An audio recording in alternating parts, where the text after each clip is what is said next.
very uncomfortable with is when people refer to our talent situation as a pipeline, right? Because it implies that, oh, we're trying to develop these very specific skills and then we extract them, right? We extract them until they don't have value anymore and then we discard them, right? That's what you do with a pipeline, which and I'm hoping that with our young people in our communities, we're actually trying to, I don't know, garden. We're trying to grow something or nurture something, right? We're not so concerned about extraction, right? And I think that complementing what Oscar is talking about with respect to tech skills, what you're doing with respect to creativity and storytelling is just as important. Could you talk a little bit more about what you guys do and how you do it?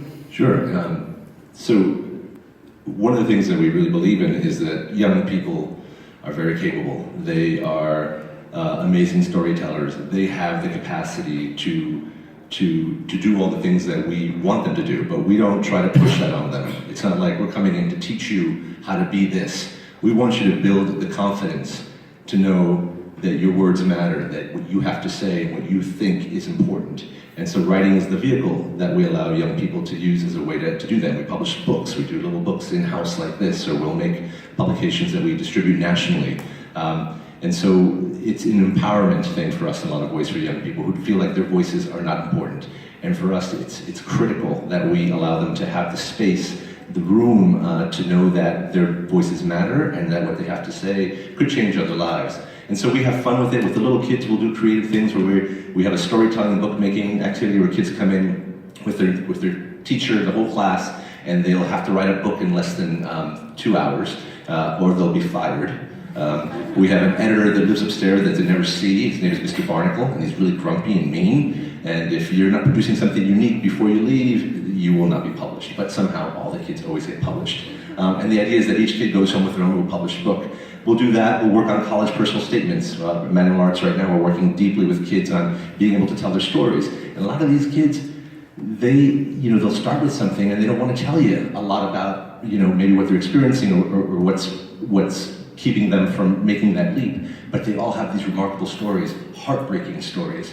And by helping them put it on paper, sometimes we're the first people they're ever talking to about some of these very critical traumas and issues that they deal with constantly. And I think that's the first step to allowing them to voice something and to show the world what they're about. And so writing is a vehicle, a powerful vehicle for all of us, as a way to help us sort of work through things that we might not understand and try to connect the dots in how we see the world. And for young people, you start them early, get them excited about writing, get them excited about even old school technology like printing a book. Is an exciting thing. We have a kid who told us the other day, he came in with his mom, and his mom was telling us in Spanish. She was talking to me about how they don't have any books at home, but they have 6 of their son's books on the rack, and they're very proud of him for it, and it's a beautiful thing. And so I think that there's just an opportunity for so many people that we need more and more people like you in this crowd right here. We need more volunteers that look like our kids, who come in and give them that attention and who can sit down with them and share your stories and listen to their stories. It's critical to the success of these kinds of programs. And in all the work we're doing all over LA, it would be critical. So if I could make one pitch today, it's for you to please volunteer, get involved with us. We could use more folks in the schools to inspire these young people. Now, just out of curiosity, with any of that work, does it ever end up somewhere on the internet? Oh man, it's all over the place. We just had kids, we just did a project with Target where our kids actually wrote their entire back to school campaign. So the kids wrote it, they were paid for this, and then they went to the studios to see their words turned into commercials by other directors who were also kids. We've had some pretty amazing opportunities for kids to showcase that they can be a part of all this, that their stories matter so much that people around the nation are watching their commercials online. Which is why IBM is just right now thinking about how they're going to work with this organization. I've been trying to actually. we were talking. I'm actually a big fan of 826 and had a friend whose daughter went through the program, and I think it's excellent. Actually, I really want to be a part of it at some point, maybe as a volunteer, maybe on whatever side. But I would appreciate that opportunity, absolutely. Yeah. So any questions? I've got plenty of stuff to ask them. Are there any questions from you? I'm going to ask because I drag some of our students here. I work for a nonprofit where we place a lot of students in internships across the city. And one of the things that we have a real problem with is how do you get students involved in the tech industry? We've had we place kids with law firms, and we can place kids with other businesses, and we can place them in entertainment. But when we talk to, I'm not going to, IBM would be an example. We don't get the response, and we have all these talented kids in LA who really have these possibilities, but it's very difficult to get them the opportunities with the tech companies. Like, what do we do to change that? Now, I just want to be clear. Are you talking about full-time jobs? Are you talking about summer jobs, internships? I'm talking about internships. I'm talking about chances for work after college, just any opportunities. I mean, I'll just give you one example. I was principal for a day at Venice High School with the Chamber of Commerce, and I saw the computers they had. They were like 20 years old. And then the opportunities I saw at Microsoft, again, it was great that they were giving kids opportunities, a chance to do a one-day session where they weren't really learning coding or anything else. So it's just, you get this amazing, and I'm sure both of you know this too, this amazing amount of talent here in LA that's really untapped. Like, what can, you have 3,000 jobs. There is a lot of people who can fill those jobs. What could you do to fill those jobs here in South LA? What ages are your kids? We deal with middle school and high school. That is really sad, and I think it's a big bummer, and I speak with many STEM-focused nonprofits and organizations in LA, and usually their first ask before they even ask for money is, do you guys have an opportunity? Can you get an engineer in the classroom? Which is startling to me because we don't have the biggest footprint in Southern California in terms of a tech company, but there is more, and there should be more. If you have been working with the Chamber, you're probably familiar with the STEM Hub, which they have there. They have different STEM committees.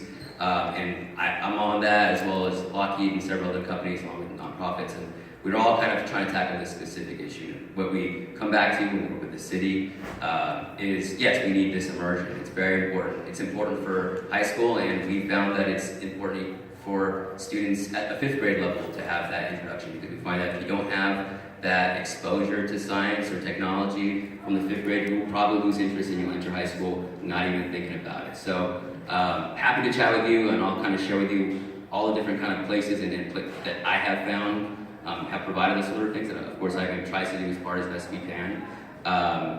If I do have a second, I'd like to kind of plug one of our big initiatives. We don't have this school in Southern California or California yet, but IBM, knowing that this is an issue, has been diligently working on it. And in 2010, they came up with a school model, and I wasn't with the company at the time, but they came up with a school model, and they founded a school in Brooklyn called P-Tech. And what it is, it's a grade 9 through 14 school where students can enter.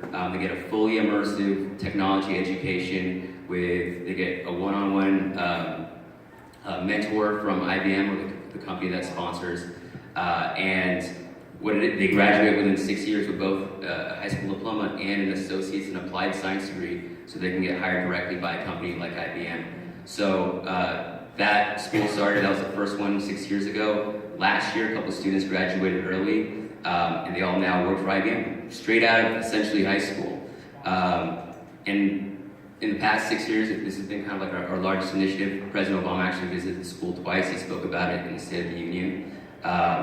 We now have 60 schools in the United States that are P-Tech schools. Not all of them completely sponsored by IBM. A lot of different companies across the nation have come on and they've found ways to do that. So what's happening in relation to that in California? We don't have a P-Tech school here yet, but through the Chamber, through a consortium of both, I think it's 4 community colleges and 16 high schools in LA. There's now an organization called LA High Tech, which is essentially a similar pathways type model that allows students to enter again in 9th grade and then follow this path so that they can, one, be exposed to technology and the jobs that are available and what are out there, and then put themselves in line for either going to a 4-year university or getting hired directly from a company right off the bat. So we're working on it, and if anybody here knows superintendent or somebody who wants a P-Tech type school. Let's do it again. Let's do it. You know somebody that wants to come talk to me, I'd love to get that conversation going. Yep. I got like a trick that's pretty good for kids that want to get a job, like guaranteed. I have a software company and I love hiring young folks. Mini